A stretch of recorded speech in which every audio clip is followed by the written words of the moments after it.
الحمد لله نحمده ونستعينه ونستغفره ونعوذ بالله من شرور أنفسنا ومن سيئات أعمالنا من يهده الله فلا مضل له ومن يضلل فلا هادي له وأشهد أن لا إله إلا الله وحده لا شريك له وأشهد أن محمدًا عبده ورسوله يا أيها الذين آمنوا اتقوا الله حق تقاته ولا تموتن إلا وأنتم مسلمون يا أيها الناس اتقوا ربكم الذي خلقكم من نفس واحدة وخلق منها زوجها وبث منهما رجالا كثيرا ونساء واتقوا الله الذي تساءلون به والأرحام إن الله كان عليكم رقيبا يا أيها الذين آمنوا اتقوا الله وقولوا قولا سديدا يصلح لكم أعمالكم ويغفر لكم ذنوبكم ومن يطع الله ورسوله فقد فاز فوزا عظيما أما بعد فإن خير الحديث كتاب الله وخير الهدي هدي محمد صلى الله عليه وسلم وشر الأمور محدثاتها وكل محدثة بدعة وكل بدعة ضلالة وكل ضلالة في النار أعوذ بالله السميع العليم من الشيطان الرجيم من همزه ونفخه ونفثه بسم الله الرحمن الرحيم للرجال نصيب مما ترك الوالدان والأقربون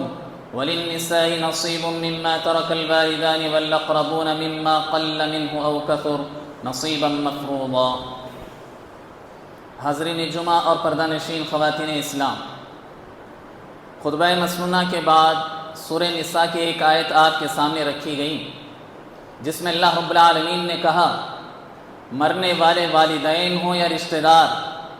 اس کے مرنے کے بعد ان کے رشتہ داروں کے لیے اللہ رب العالمین نے ان کی وراثت کا حصہ رکھا ہے، ان کا حصہ رکھا ہے. اور اسی طرح عورتوں کے لیے بھی اللہ رب العالمین نے مرنے والے کے اندر اس کے مال میں سے اللہ رب العالمین نے حصہ مقرر کر دیا ہے. مما قل منه او کثر، چاہے وہ مال تھوڑا ہو کہ بہت زیادہ ہو، ہر حال میں مال کی تقسیم ہوگی نصیبا مفروضا. یہ اللہ رب العالمین نے قانون مقرر کر دیا ہے، یہ اللہ رب العالمین نے وراثت کی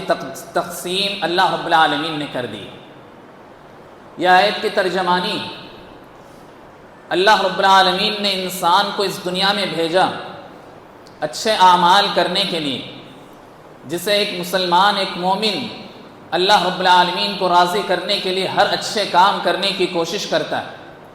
اور ان کے متعلق ان کاموں کے بارے میں کل قیامت کے دن اللہ رب العالمین مجھ سے، آپ سے، تمام انسانوں سے سوال کرے گا کہ تم نے کیا کچھ اللہ رب العالمین کو راضی کرنے والے کام کیے ہیں اور کیا نہیں. اور اللہ رب العالمین الگ الگ طرح سے مختلف سوالات اللہ تعالیٰ کرے گا کل قیامت کے دن. اسی کو اللہ کے نبی علیہ السلام نے فرمایا لا تزول قدم ابن آدم حتى يسأل عن خمس، عن عمره فيما أفناه وعن شبابه فيما أبلاه وعن ماله من أين اكتسبه وفيما أنفقه وماذا عمل فيما علم. اللہ کے نبی علیہ السلام نے فرمایا کل قیامت کے دن انسان کو کھڑا کیا جائے گا، ہر ایک انسان سے 5 سوالات ہوں گے، اور جب تک ایک انسان 5 سوالات کے جوابات نہیں دے گا اللہ رب العالمین کے آگے سے اس کے قدم آگے نہیں بڑھ سکیں گے. یعنی اللہ رب العالمین کی اجازت اس وقت تک نہیں ہوگی جب تک کہ آدمی ان 5 سوالات کے جوابات اللہ رب العالمین کو نہ دے. اب یہ 5 سوالات کیا ہیں جس کے متعلق کل قیامت کے دن اللہ رب العالمین ہر ایک انسان سے پوچھے گا. حالانکہ انبیاء علیہ السلام سے بھی یہ سوال کیا جائے گا عن عمرہ فیما افنا، تمہیں جو عمر دی گئی تھی، تمہاری جو زندگی تمہیں عطا کی گئی تھی، اس زندگی کو تم نے کہاں لگایا. وعن شبابہ فیما ابلا، حالانکہ زندگی میں جوانی بھی آ گئی لیکن اس کے باوجود دوسرا سوال ہوگا کہ تمہیں جو خصوصیت کے ساتھ جوانی دی گئی تھی اس جوانی کو تم نے کہاں خرچ کیا. تیسرا اور چوتھا سوال مال سے متعلق ہوگا. اللہ رب العالمین پوچھے گا وعن مالہ فیما من این اکتسبہ وفیما انفقہ، تم نے مال کو کہاں سے حاصل کیا، کیسے تم نے مال کمایا، اور اس مال کو حاصل ہونے کے بعد تم نے کہاں کہاں خرچ کیا. اس سے متعلق 2 سوالات ہوں گے. اور پھر اللہ رب العالمین 5واں سوال کرے گا جو کچھ تمہیں علم دیا گیا تھا، جو کچھ تم نے علم حاصل کیا تھا، چاہے جمعہ کے خطبوں سے ہو، چاہے درود سے ہو، چاہے بیانات سے ہو، چاہے پروگراموں سے ہو، چاہے جیسے بھی تم نے جو ہے حاصل کیے تھے علم کو، اس علم پر تم نے عمل کتنا کیا، یہ 5 سوالات ہر ایک انسان سے کیے جائیں۔ گویا ہر ایک مسلمان کو ان 5 سوالات کے لیے تیار رہنا ہوگا، جو کل قیامت کے دن اللہ رب العالمین کے پاس ہمیں اس 5 سوالات کے جوابات دیے بغیر اللہ رب العالمین کے پاس سے ہم ہٹ نہیں سکیں۔ تو حاضرین، آپ نے غور کیا، 5 سوالات میں 2 سوالات اللہ رب العالمین نے زندگی سے متعلق رکھے، 2 سوالات اللہ رب العالمین نے ہمارے مال سے متعلق رکھے کہ تم نے اس مال کو کہاں سے کمایا اور کہاں خرچ کیا۔ اسی لیے اللہ کے نبی علیہ السلام نے فرمایا جو مال ہے یہ بہت ہی اہم چیز ہے، اسے معمولی نہ سمجھو، اسے حلال ذرائع سے تم حاصل کرو، حلال سورس سے تمہیں جو ہے مال حاصل کرنا چاہیے، حرام سے بچنا چاہیے۔ اور اللہ کے نبی علیہ السلام نے امت کو ڈراتے ہوئے کہا، لوگو، ہر امت کے لیے اللہ رب العالمین نے ایک ایسا فتنہ رکھا، ایک ایسا گناہ رکھا ہے جس میں اس کی امتیں اس میں جو ہے پڑ جاتی ہیں اور بہت سارے لوگ اس کا شکار ہو جاتے ہیں۔ اور میری امت کے لیے اللہ رب العالمین نے جس فتنے کو میری امت میں رکھا ہے وہ مال کا فتنہ ہے۔ مال کے فتنے سے بچو۔ اللہ کے نبی علیہ السلام نے فرمایا، وَإِنَّ لِكُلِّ أُمَّةٍ فِتْنَةٌ وَفِتْنَةُ أُمَّتِي الْمَالُ۔ لوگو، ہر امت کے لیے اللہ رب العالمین نے آزمائش کے لیے ایک گناہ اس قوم میں رکھا تھا، ایک فتنہ اللہ رب العالمین نے ہر قوم میں رکھا تھا، اور میری قوم کے لیے اللہ رب العالمین نے مال کا فتنہ رکھا ہے۔ اس لیے اس کے فتنے سے تم دور رہنا، اس کے فتنے سے اپنے آپ کو بچائے رکھنا۔ اس لیے اللہ کے نبی علیہ السلام نے ایک مرتبہ جب بحرین سے مال آیا، اللہ کے نبی علیہ السلام نے ایک صحابی حضرت ابو عبیدہ رضی اللہ عنہ کو بھیجا، بحرین کے جہاں یہودی رہا کرتے تھے وہاں سے ٹیکس وغیرہ لے کر آئیں۔ اللہ کے نبی علیہ السلام کی خدمت میں حضرت صحابہ اکرام رضوان اللہ علیہ مجمعین جن کو ذمہ داری دی گئی تھی، وہ رات کے وقت میں بہت سارا مال لے کر مدینے میں داخل ہوئے۔ مدینے کے اندر جیسے ہی آئے، یہ رات کا آخری حصہ تھا یا تو رات کا کچھ حصہ گزر چکا تھا، ایسے وقت میں قافلہ پہنچا ہوا تھا۔ پورے مدینے کے مسلمانوں میں یہ خبر پہنچی کہ بہت زیادہ مال بحرین سے آیا ہوا ہے۔ صحیح بخاری کی روایت ہے، حضرت اللہ کے نبی علیہ السلام نے دیکھا کہ فجر کے نماز میں بہت زیادہ لوگ آ چکے ہیں، جو ادھر الگ الگ جگہوں میں بھی نماز پڑھتے تھے، وہ سب کے سب لوگ مسجد نبوی میں حاضر ہو چکے ہیں۔ اللہ کے نبی علیہ السلام نماز سے فارغ ہوئے، نماز سے فارغ ہونے کے بعد پلٹ کر صحابہ اکرام کو دیکھا، ایک نظر دیکھی، ایک نظر دوڑایا، اور اس کے بعد مسکرانے لگے اور کہے، واللہ للفقر اخشى علیکم ولكن اخشى علیکم ان تبسط كما بسطت علیکم من اہلہ۔ اللہ کے نبی علیہ السلام نے فرمایا، لوگو، مجھے تم پر فقر و فاقے کی کسی قسم کا ڈر نہیں، یعنی مجھے اس بات کا ڈر نہیں ہے کہ تم غریب بن جاؤ گے، بلکہ مجھے اس بات کا ڈر ہے کہ اللہ رب العالمین تمہیں بھی ویسے ہی مال دے گا جیسے پچھلے امتوں کو اللہ رب العالمین نے مال دیا تھا، اور شاید تم بھی ایسے ہی ہلاک کیے جاؤ گے جیسے پچھلی امتوں نے مال کو حاصل کرنے کے بعد ہلاک ہوئے۔ مال ایک ایسا فتنہ ہے جو انسان جب اس مال کو حاصل کرنے لگتا ہے،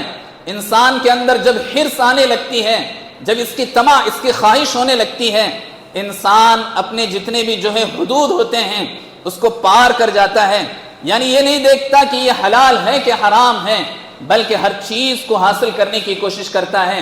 اللہ کے نبی علیہ السلام نے فرمایا، قیامت کے قریب ایسے لوگ آئیں گے کہ وہ مال کے فتنے میں لازماً پڑیں گے، یعنی یہ کہ لازماً وہ مال کے فتنے کا شکار ہو کر رہیں گے۔ اللہ کے نبی علیہ السلام نے اس کا تذکرہ کرتے ہوئے فرمایا، لا یبالی المرء، لوگو، ہر حال میں آدمی اس مال کے فتنے میں پڑے گا، امن حلال ام من حرام، وہ یہ نہیں دیکھے گا کہ میں اس مال کو حلال راستے سے کما رہا ہوں یا حرام راستے سے کما رہا ہوں، بل وہ صرف آدمی یہ سوچے گا کہ مجھے مال کدھر سے مل رہا ہے، مجھے مال کیسے حاصل ہوگا، مجھے مال کتنا زیادہ مل رہا ہے۔ بس آدمی اس فتنے میں پڑے گا اور یہ فتنہ میری امت کو کھا جائے گا، اللہ کے نبی علیہ السلام نے فرمایا۔ اس لیے اللہ کے نبی علیہ السلام نے فرمایا کہ میری امت کے لوگوں کو، میری امت کے انسانوں کو اگر 2 وادی بھر کر بھی سونا دے دیا جائے یعنی دو بڑے بڑے میدان بھی اگر سونے سے بھرے ہوئے مل جائیں تو تیسرے وادی کی تلاش میں انسان نکلے گا۔ اللہ کے نبی علیہ السلام نے اس کی پیشن گوئی کرتے ہوئے فرمایا کہ لو کان وادیان من ذهب لابتغى ثالثا،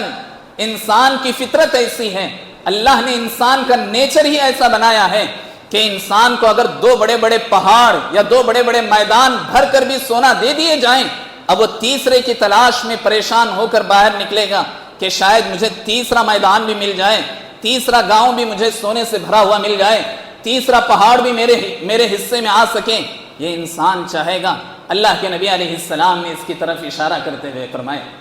اور انسان جب مال، حد سے زیادہ مال کی محبت اپنے اندر پیدا کرے گا تو اللہ کے نبی علیہ السلام نے فرمایا عبد الدینار والدرہم، یہ روپے پیسوں کا آدمی بن کر رہ جائے گا۔ اور روپیہ پیسہ کہاں سے کیسے کمائیں، اس کا دن اور رات کا چین و سکون صرف اسی میں رہے گا کہ آدمی میں کیسے کماؤں، کتنا کماؤں، آج کسے دھوکہ دوں، کل کسے دھوکہ دوں۔ یہ نہیں دیکھے گا کہ میں حلال کما رہا ہوں کہ حرام کما رہا ہوں، میں اس فتنے میں پڑ رہا ہوں کہ نہیں پڑ رہا ہوں، یہ آدمی نہیں دیکھے گا۔ اللہ کے نبی علیہ السلام نے اس کی طرف اشارہ کیا۔ حاضرین، اس مختصر سی حمد کے بعد یا کچھ باتیں جو بنیادی طور پر مال سے متعلق ذکر کرنے کے بعد جو مجھے آپ کے سامنے بات رکھنی وہ یہ کہ انسان اور بالخصوص مسلمان جہاں بہت سارے غلط راستے اختیار کر لیے ہیں مال کو حاصل کرنے کے، مال کو جمع کرنے کے، وہیں ایک راستہ وراثت کو تقسیم نہ کر کے اپنے آپ کے لیے مال کو حاصل کرنے کی انسان کوشش کر رہا ہے۔ آدمی، اللہ رب العالمین نے کہا للرجال نصیب مما ترک الوالدان والاقربون، تمہارے والدین یا تمہارے رشتہ دار جو بھی انتقال کر جاتے ہیں اس کے بعد جو کچھ بھی وہ مال چھوڑے اس مال میں تمہارے رشتہ داروں کا حق ہے، ان کے حصے جو اللہ نے مقرر کیے ہیں اسے تمہیں تقسیم کرنا ہوگا۔ یہ اللہ رب العالمین نے بیان کیا، یہ اللہ رب العالمین نے واضح کر دیا۔ تو لوگ جہاں بہت سارے طریقے اختیار کیے ہوئے ہیں حرام راستے سے مال کمانے جمانے کی، وہیں ایک راستہ وراثت کا راستہ ہے جس سے متعلق بہت سارے لوگ غافل ہیں۔ اور اللہ کے نبی علیہ السلام کی احادیث سے معلوم ہوتا ہے کہ تمہیں چاہیے کہ تم وراثت کی تعلیم حاصل کرو، یعنی تمہارے میں سے ہر مسلمان کے پاس وراثت کا علم ہونا چاہیے، وراثت کے حصے کسے کتنے ملتے ہیں، کس کو کیا دیا جائے،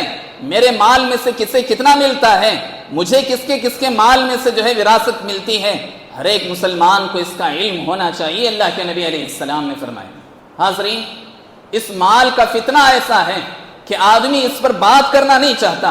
جبکہ اللہ کے نبی علیہ السلام کی حدیث مجھے اور آپ کو یہ کہتی ہے کہ جیسے ہی ایک مرنے والا مر جاتا ہے اس کے مرنے کے بعد 3 حقوق ادا کرنے کے بعد اس کی وراثت ہر حال میں تقسیم کر دی جائے گی، ہر حال میں اس کا مال تقسیم ہو کر رہنا چاہیے۔ یہی فرض اللہ رب العالمین نے بیان کیا۔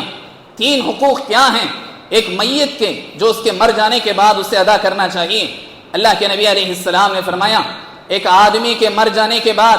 اس کے مال سے کفن دفن کے انتظامات کرنا چاہیے، اس کے مال ہی سے کفن دفن کا انتظام کیا جائے، یہ زیادہ بہتر ہے، کیونکہ وہ اپنے مال سے کفن دفن کا انتظام کر لے۔ گویا اللہ رب العالمین نے اور اللہ کے نبی علیہ السلام نے اس طرف اشارہ کی۔ جب کفن دفن کا انتظام ہو جائے پھر اس کے بعد بھی تمہیں اس کے مال کو ہاتھ لگانے کا حق نہیں۔ کب حق ملتا ہے؟ اللہ رب العالمین نے قرآن کریم میں کہا کہ اس کے قرض جہاں بھی ہیں، جہاں سے اس نے لون لیا ہے، جہاں سے اس نے پیسہ اٹھایا تھا، جو اس نے لکھ کر گیا ہے یا کسی کے پاس اس کا پروف موجود ہے تو تمہیں اس کے قرض پہلے لوٹانے ہوں گے۔ یہ دوسرا حق میت کا ہر ایک مسلمان پر بنتا ہے، ان کے رشتہ داروں پر بنتا ہے۔ دوسرا حق ادا کرنے کے بعد بھی تمہیں مال تقسیم کرنے کا حق نہیں۔ پھر اللہ رب العالمین کہتا ہے کہ اس کی وصیت کو پورا کیا جائے، یعنی آدمی مرنے سے پہلے اگر وصیت کرنا چاہے، اپنے مال کو اللہ کے راہ میں تقسیم کرنا چاہے یا کسی آدمی کو وہ دینا چاہے، ایسے آدمی کو جو وراثت میں سے نہ آتے ہوں ایسے آدمی کو دیا جا سکتا ہے۔ کتنا حصہ؟ اللہ رب العالمین نے کہا اس کا تم 1/3 حصہ دے سکتے ہو، پورے مال میں سے صرف 1/3 حصہ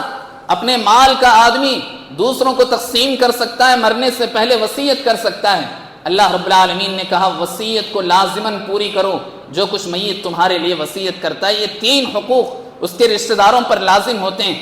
ان 3 حقوق کو ادا کرنے کے بعد اسلام یہ کہتا ہے، قرآن یہ کہتا ہے کہ ہم تمہیں اس کی تفصیل بیان کر رہے ہیں، اس کے ڈیٹیلز تمہارے سامنے ہم رکھ رہے ہیں، اس لحاظ سے تمہیں ان کے مال کو ہر حال میں تقسیم کرنا ہوگا۔ مما قل منہ او کثر،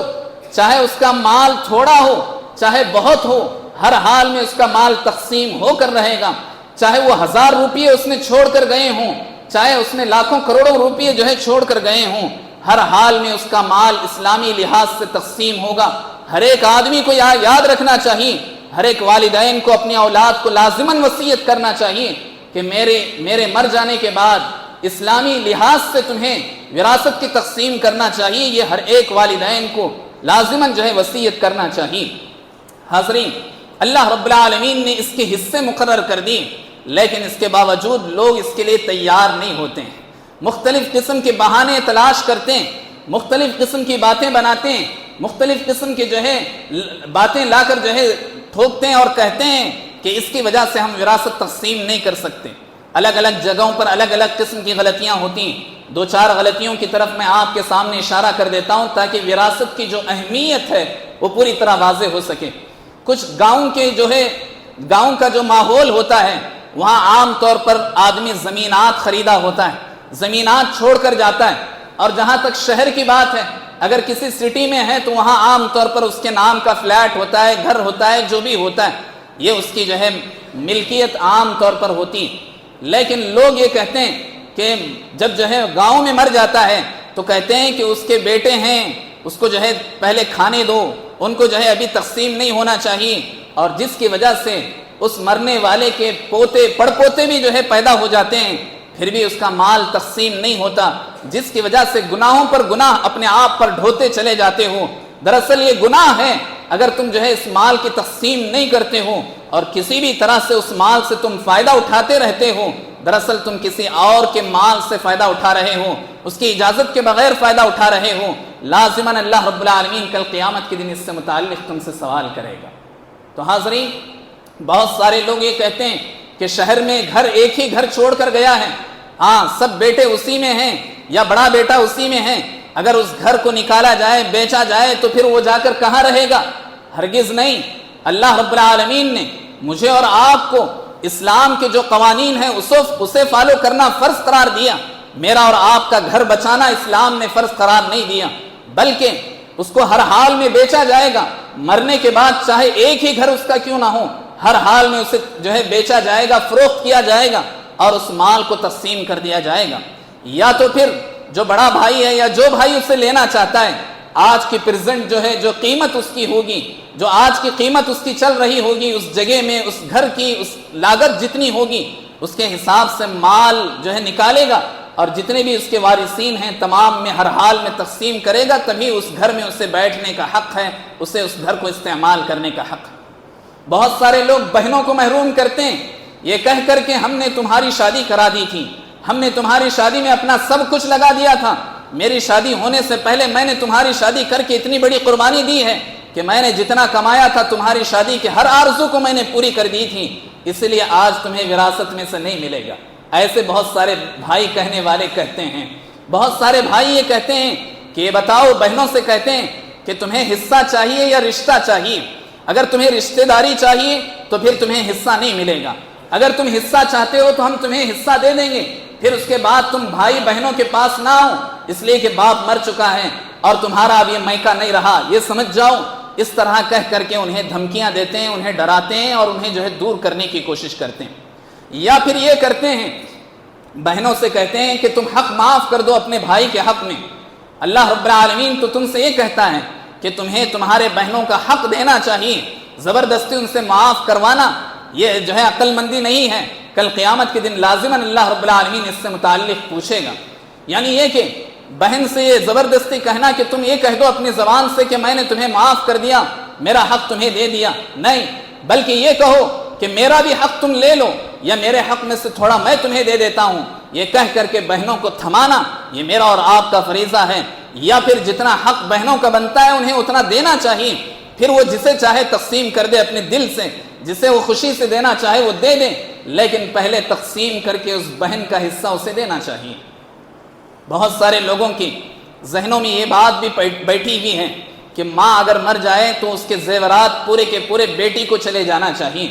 اور اس کے بیٹوں کا اس میں کوئی حق نہیں، اور جب باپ مر جائے تو باپ کا وارث بیٹا بنے گا، ماں مر جائے تو ماں کا وارث جو ہے بیٹی بنے گی۔ یہ بھی غلط فہمی ہے، یہ بھی غلط جو ہے طریقہ کار ہے۔ اسلام نے کہا فریضۃ من اللہ، جو کچھ اللہ نے حصے تمہارے لیے تقسیم کیے ہیں وہ اللہ رب العالمین کی طرف سے مقرر کردہ ہیں، اپنی طرف سے اس میں تم جو ہے گڑبڑی مت کرو، اس میں تم کم زیادہ مت کرو۔ یہ جو ہے اسلام نے معاشرے کو بتایا، لیکن معاشرہ یہ سمجھتا ہے کہ ماں کے مرنے کے بعد اس کی بیٹی کی شادی آنے والی ہے، اس لیے پورے زیورات اس کے نام کر دو یا اس کے حوالے کر دو، ایک بیٹی ہے 2 بیٹیاں ہیں تقسیم کر دیتے ہیں، غلط تقسیم ہے۔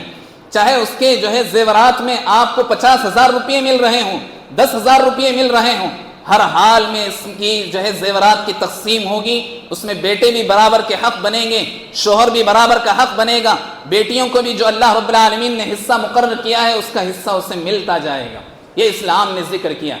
بہت سارے لوگوں کا خیال یہ ہے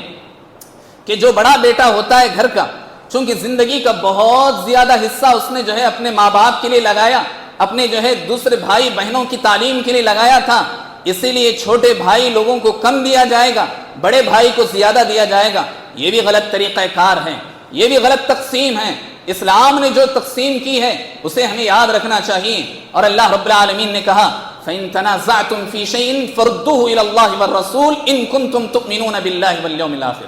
لوگو تم جو کچھ تقسیم کر رہے ہو غلط تقسیم ہے، جہاں بھی تمہارا اختلاف ہو جائے، جہاں بھی تمہیں جو ہے خدشہ ہو جائے، لڑائی جھگڑے کی جہاں کچھ بات آئے، بحث و مباحثہ کرنے کے بجائے،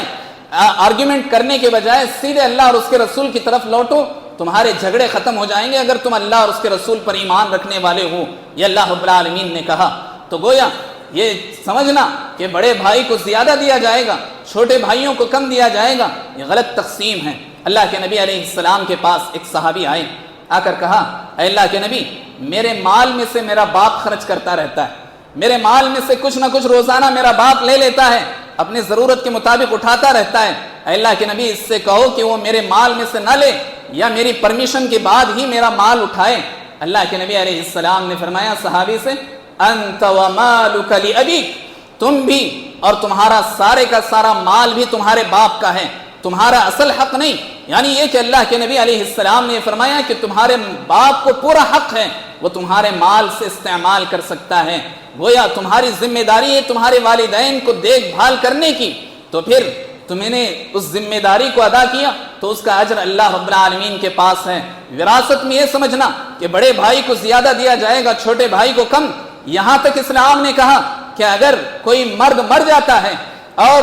اس کی بیوی کے پیٹ میں نطفہ پل رہا ہے، یعنی کوئی بچہ پل رہا ہے، تو ہر حال میں اس کا بھی حصہ نکالا جائے گا۔ اس کا حالانکہ اس نے باپ کو نہ دیکھا ہے، نہ باپ کی اس نے خدمت کی ہے، نہ باپ کے ساتھ اس نے رہا ہے، پھر بھی اسلام یہ کہتا ہے کہ ہر حال میں اس کی تقسیم کی جائے گی، اس کا حصہ دیا جائے گا۔ حاضرین، بہت سارے لوگ یہ سمجھتے ہیں کہ ہمیں بیٹیوں کو جو کچھ ہم دینا چاہیں ہم دے سکتے ہیں، زندگی میں دے سکتے ہیں، اور بیٹے تو بعد میں ملتا ہی ہے، یا بیٹوں کے لیے پوری طرح سیٹل ہے، ہمیں جو ہے بیٹیوں کو صرف دینا چاہیے اپنی زندگی میں۔ بہت سارے باپ یہ غلطی کرتے ہیں، اور کسی بیٹی کا سسرال اگر جو ہے غریب ہے تو پھر یہ سمجھتے ہیں کہ اسے دے دیا جائے، اور دوسرے بیٹیاں تو مالدار ہیں نا، انہیں چھوڑ دیا جائے۔ اسلام نے کہا یہ غلط تقسیم ہے۔ اللہ کے نبی علیہ السلام کے پاس ایک معاملہ آیا، ایک صحابی نے اپنے ایک بیٹے کو مال دیا کسی وجہ سے، اور پھر اس پر اپنی بیوی کو گواہ بنانا چاہا، وٹنس کے طور پر کہا کہ تم گواہ رہنا، میں اپنے اس بیٹے کو یہ مال دے رہا ہوں۔ بیوی نے کہا کہ نہیں، جب تک تم اللہ کے نبی علیہ السلام کو وٹنس نہ بنا لو تب تک میں اس بات کو ماننے والی نہیں ہوں۔ پھر اللہ کے نبی علیہ السلام کے پاس وہ صحابی آئے، اللہ کے نبی علیہ السلام نے فرمایا کیا تم اور بیٹوں کو بھی ایسے ہی مال دے رہے ہو؟ کہا کہ نہیں، بس اس بیٹے کو شاید ضرورت ہے، یا اس بیٹے کو میں دینا چاہتا ہوں خوشی سے، اس بیٹے نے میری بہت خدمت کی ہے، کچھ بھی صحابی نے کہا ہو۔ اللہ کے نبی علیہ السلام نے فرمایا اللہ رب العالمین سے ڈرو اور اس مال کو واپس لے لو، اس لیے کہ اگر تم اپنی زندگی میں دینا چاہتے ہو تو اپنے پورے بیٹوں کو اور بیٹیوں کو برابر برابر دینا ہوگا۔ یہ اللہ کے نبی علیہ السلام نے فرمایا گویا زندگی میں ایک باپ اپنے بیٹوں کے درمیان کسی بھی طرح سے نا انصافی نہیں کر سکتا، یعنی یہ کہ اسلام نے یہ ذکر کر دیا کہ تمہارے لیے کتنے حصے ہونے چاہیے، بہنوں کے لیے کتنا حصہ ہونا چاہیے، بیٹیوں کے لیے کتنا حصہ ہونا چاہیے، بیٹوں کے لیے کتنا حصہ ہونا چاہیے، سب کے حصے الگ الگ مقرر کیے۔ لیکن اگر تم زندگی میں دینا چاہتے ہو، اپنی زندگی میں سب کو برابر برابر دینا ہوگا۔ ایک اور غلط تقسیم لوگ جو کرتے ہیں وہ یہ کہ لوگ جو ہے زندگی ہی میں مال وراثت کو تقسیم کر جاتے ہیں، حالانکہ وراثت کی یہ غلط تقسیم ہے۔ یہ تقسیم نہیں ہو سکتی۔ یعنی ایک آدمی، ایک باپ اپنی زندگی کے آخری ایام ہوتے ہیں یا آخری سال ہوتے ہیں، وہ یہ سمجھتا ہے کہ اب مجھے اس دنیا سے کیا لینا دینا، چلو ایک کام کرتا ہوں، میں اپنی پوری وراثت یعنی پورا مال اپنے جس لوگوں کو جو ہے تقسیم کرنا ہے یا جو ہے وراثت کے طور پر جیسے دینا ہے دے دوں۔ اسلام نے کہا کہ نہیں، تمہاری یہ غلط تقسیم ہے۔ اگر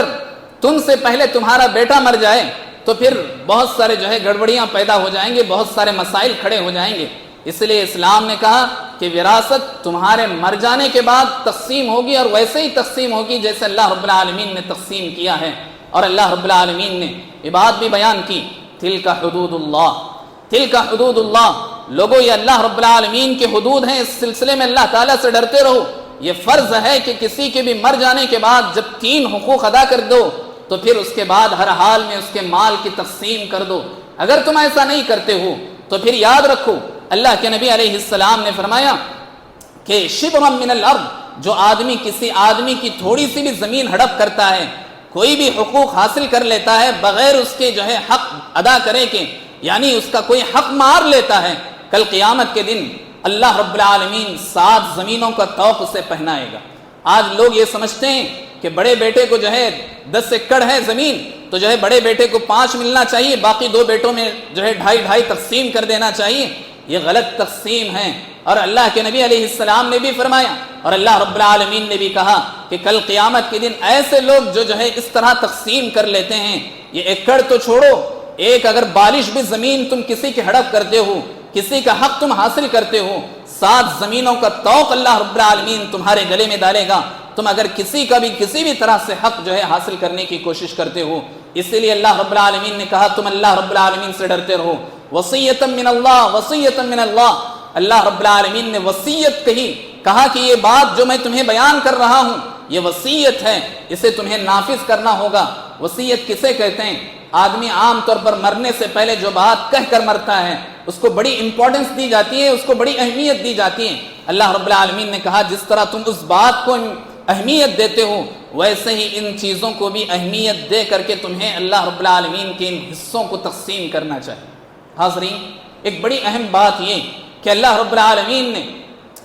العالمین نے اس کو تقسیم کرنے کے بعد کہا کہ جو لوگ اللہ اور اس کے رسول کے مطابق تقسیم کرتے ہیں وراثت کو، وہی لوگ جنت میں ہوں گے، تجری من تحتها الانہار۔ اللہ رب العالمین نے کہا وَمَن يُطِعِ اللَّهَ وَرَسُولَهُ يُدْخِلْهُ جَنَّاتٍ تَجْرِي مِن تَحْتِهَا الْأَنْهَارُ۔ اللہ رب العالمین کہتا ہے کہ جو اللہ رب العالمین نے تقسیم کر دیے ہیں ایسے ہی تم اگر ڈسٹریبیوٹ کرو گے اللہ رب العالمین تمہیں جنت میں داخل کر دیں گے۔ وَمَن يَعْصِ اللَّهَ وَرَسُولَهُ وَيَتَعَدَّ حُدُودَهُ يُدْخِلْهُ نَارًا خَالِدًا فِيهَا۔ اللہ رب العالمین نے کہا اگر تم ایسا نہیں کرو گے، یعنی یہ کہ اگر تم جو ہے گڑبڑی کرنے کی کوشش کرو گے، تمہاری آج چلتی ہے تم چلانے کی کوشش کر کے اس میں سے کم زیادہ مال اگر لوگوں میں تقسیم کرو گے، اپنے آپ کے لیے لے لو گے، تو پھر اللہ رب العالمین کہتا ہے یدخلہ نارا خالدا فیہا، ایسا آدمی ہمیشہ کے لیے جہنم میں رہے گا۔ ایک بات آپ یاد رکھیں، اللہ رب العالمین نے کفر اور شرک کے لیے ہمیشہ کی جہنم کی خبر سنائی، لیکن بہت کم گناہ ایسے ہیں جس کو کرنے کے بعد اللہ رب العالمین کہتا ہے خالدا فیہا، ہمیشہ جہنم میں رہے گا۔ یہی ایک بہت بڑا گناہ ہے جس کے بعد اللہ رب العالمین نے کہا کہ اگر تم اللہ کے حدود کے مطابق اگر تم تقسیم نہیں کرو گے فی النار خالدا فیہا، اللہ رب العالمین کہتا ہے جہنم میں ہمیشہ ہمیشہ رہو گے۔ اب اہل علم نے اس کی تفسیر یہ بیان کی کہ اگر وہ شرک و کفر کے ساتھ مرتا ہے تو وہ ہمیشہ ہمیشہ کے لیے جہنم ہوگی، اس میں کسی کو شک نہیں، لیکن ایک توحید والا اگر یہ غلطی کر کے مرے تو پھر خالداً فیہا کہا اللہ رب العالمین نے کہ جو لوگ تقسیم کرنے میں غلطی کرتے ہیں ہر حال میں وہ ہمیشہ ہمیشہ جہنم میں رہیں گے، چاہے توحید والے ہی کیوں نہ ہوں۔ کیوں اللہ رب العالمین نے ایسی بات کہی؟ تو اہل علم نے اس کی تفسیر بیان کرتے ہوئے کہا خالداً فیہا کا مطلب یہاں یہ ہے کہ اللہ رب العالمین ایک لمبی مدت تک اس گناہ کی وجہ سے اللہ تعالیٰ اسے جہنم میں رکھے گا، جبکہ دوسرے گناہ کرنے والے گناہ کرنے کی وجہ سے تھوڑی دیر جو کچھ اللہ رب العالمین انہیں پنشمنٹ رکھے گا، سزا رکھے گا، وہ لینے کے بعد وہ جہنم سے نکال لیے جائیں گے۔ لیکن جو آدمی وراثت کی تقسیم میں غلطی کرے گا، توحید والا اگر وہ ہے، تو اللہ رب العالمین ایک لمبی مدت تک اسے جہنم میں رکھے گا اور جہنم میں سزا دے گا۔ تو حاضرین،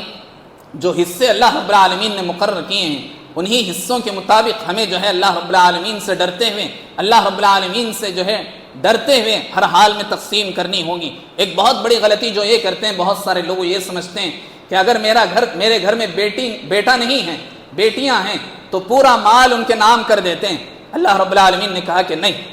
ان کے لیے اگر اس گھر میں صرف ایک ہی بیٹی ہے، اس کی ایک ہی بیٹی ہے، بیٹا نہیں، تو پھر اسے آدھا حصہ ملے گا، اس کے مال سے آدھا حصہ ملے گا۔ اور اگر ایک سے زیادہ بیٹیاں ہیں، 2 ہیں، 30 ہیں، 20 ہیں، جتنے بھی بیٹیاں ہیں، صرف اسے 2/3 ملے گا، 1/3 حصہ دوسرے رشتہ داروں میں تقسیم ہوگا، جس میں بھائی وغیرہ سب آتے ہیں۔ بہرحال یہ کچھ تقسیم ہیں اور اس کی کچھ غلطیاں ہیں جو معاشرے میں پائی جاتی ہیں۔ خلاصہ کلام یہ ہے کہ اللہ رب العالمین نے نماز کی تفصیل قرآن کریم میں نہیں بیان کی۔ آپ دیکھتے ہیں کہ نماز کی طرف اللہ رب العالمین نے 30 سے زیادہ مرتبہ اقیم الصلاۃ کہا، لیکن نماز کا طریقہ کہیں نہیں بیان کیا۔ اسی طرح آپ دیکھتے ہیں کہ زکوٰۃ دو اللہ رب العالمین کہتا ہے، لیکن زکوٰۃ کا طریقہ اللہ رب العالمین نے قرآن میں بیان نہیں کیا۔ اللہ رب العالمین نے حج کرنے کے لیے جو مالدار ہیں ان کے لیے زندگی میں ایک مرتبہ حج فرض قرار دیا، لیکن اللہ تعالیٰ نے قرآن کریم میں اس کی تفصیل یا ڈیٹیلز نہیں بیان کی، بلکہ وراثت کی تفصیل بیان کر کے اللہ رب العالمین نے کہا وصیۃ من اللہ، وصیۃ من اللہ۔ لوگوں یہ اللہ کی وصیت ہے، ہر حال میں اللہ سے ڈرتے ہوئے اس کے مال کی ہر حال میں تمہیں تقسیم کرنی چاہیے، یہ اللہ رب العالمین نے بیان کیا۔ اور اللہ تعالیٰ نے قرآن کریم میں 114 صورتوں میں تمام صورتوں کو چھوڑ کر سورہ نساء میں اللہ تعالیٰ نے اس کو جو ہے ذکر کیا ہے۔ نساء کے معنی عورتوں کے ہیں، تو گویا اللہ رب العالمین یہ بتانا چاہتا ہے کہ عورتوں کا سب سے پہلے تمہیں وراثت میں خیال کرنا چاہیے، اس لیے کہ جاہلیت میں لوگ وراثت وغیرہ ان کو نہیں دیا کرتے تھے، وراثت میں ان کا حق نہیں سمجھتے تھے۔ اللہ نے کہا کہ نہیں، وراثت میں برابر کا جو اللہ رب العالمین نے اس کے حصے مقرر کیے ہیں، عورتوں کو ان کا حصہ پہلے دیا جائے گا، پھر بیٹوں میں اللہ رب العالمین کہتا ہے بیٹوں اور بیٹیوں میں تقسیم کیا جائے گا۔ اللہ رب العالمین ہم تمام کو وراثت کی اہمیت کو سمجھنے اور اس پر عمل پیرا ہونے کی توفیق عطا فرمائیں۔ اللہ تعالی ہم تمام مسلمانوں کے نیک اعمال کو قبول فرمائیں۔ اللہ تعالی ہمیں توحید پر جینے اور مرنے کی توفیق عطا فرمائیں۔ اللہ تعالی ہم تمام مسلمانوں کی حفاظت فرمائیں۔ اللہ تعالیٰ جہاں بھی مسلمان پریشان حال ہیں ان کے پریشانیوں کو ختم فرمائیں، جو بھی مقروض ہیں اللہ تعالیٰ ان کی قرض کی ادائیگی کو پورا فرمائیں۔ بارش وغیرہ کی وجہ سے، سیلاب وغیرہ کی وجہ سے جہاں بھی مسلمان اللہ رب العالمین بے گھر ہو گئے ہیں، اللہ تعالیٰ ان کا آسرا تو ہی ہے، ان کو جو ہے سہارا دینے والی ذات تیری ہے۔ اللہ رب العالمین تو ان کی مدد فرما، ان کے جو کچھ جو ہے مال وغیرہ ان کا جو نقصان ہوا ہے اللہ رب العالمین اس کی بھرپائی فرما۔ جو بھی جانیں چلی گئی ہیں اللہ تعالیٰ اگر وہ توحید والے ہیں تو انہیں شہادت کا مرتبہ عطا فرما۔ اللہ رب العالمین جہاں بھی فلسطین وغیرہ کے علاقوں میں مسلمانوں پر ظلم و ستم ڈھائے جا رہے ہیں، اللہ رب العالمین اس ظلم و ستم کو روک دیں۔ ظالموں کے حق میں اگر ہدایت رکھا ہے تو ہدایت دے، ورنہ انہیں تہس نہس برباد کر دے۔ اللہ رب العالمین ہم تمام مسلمانوں کو نیک توفیق عطا فرما۔ امین۔ اقول قولی ھذا واستغفر اللہ لی ولکم ولسائر المسلمین فاستغفروا انہ هو الغفور الرحیم۔